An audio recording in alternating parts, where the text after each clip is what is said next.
ওরে বাবা, গ্রামে কাণ্ড কারখানা শুরু হয়ে গেছে। একদিকে বুদ্ধির রাজা মির্জাফর, অন্যদিকে চালাকির রাজা ক্যাচকোচ মামা।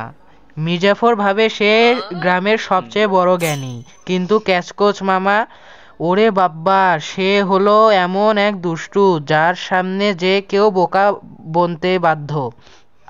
আজকের লড়াই, চালাক বনাম দুষ্টামি, বুদ্ধি বনাম বোকামি, মির্জাফর বনাম ক্যাচকোচ মামা। তো ভাই সব রেডি তো? হাসতে হাসতে যেন খাট থেকে না পড়ে যাই। চলো দেখে নেওয়া যাক এই মির্জাফর বনাম ক্যাচকোচ মামা মহাযুদ্ধ। তো আজকে শুরু করা যাক।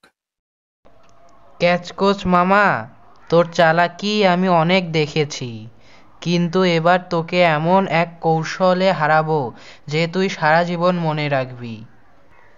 হা হা হা। ওহ, নাকি, দেখি কি করতে পারিস। আমি এমন এক প্রশ্ন করব যার উত্তর তুই দিতে পারবি না। হ্যাঁ, দেখি দেখি কি জিজ্ঞাসা করো। বলো তো, আকাশের ওজন কত? উফ, এটা তো খুব সোজা। হ্যাঁ, কিভাবে? আকাশের ওজন কত তা জানার দরকার কি? ওজন বেশি হলেও সেটা তো আমরা মাথায় বয়ে নিয়ে যাই না। এখন চায়ের দোকানে বসা লোকজন হেসে গড়িয়ে পড়ে, আর মির্জাফর চুপচাপ মাথা চুলকাতে থাকে। গ্রামের পুকুরের পাশে দাঁড়িয়ে মির্জাফর ও ক্যাচকোচ মামা। হুম হুম হুম মির্জাফর কাকা, তুমি তো বলো তুমি সব জানো। এবার আমি তোমাকে এমন একটা প্রশ্ন করব যার উত্তর তুমি দিতে পারবে না।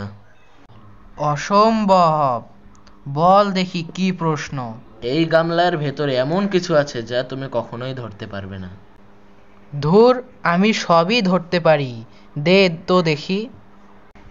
এবার ক্যাচকোচ মামা গামলার ঢাকনা খুলে দেয়, ভেতরে পানি ভর্তি। এটা কি রে? হা হা হা। ধরো না। পানি ধরতে গেলে তো হাতের ফাঁক দিয়ে গলে যায়, তাই বলছি এটা তুমি ধরতে পারবে না। এবার গ্রামের সবাই হাসতে হাসতে লুটো পুটি খায়, আর মির্জাফর মুখ কালো করে বসে থাকে। ভিডিও ভালো লাগলে ঘোড়ার ঘাস চ্যানেল সাবস্ক্রাইব করতে ভুলবেন না।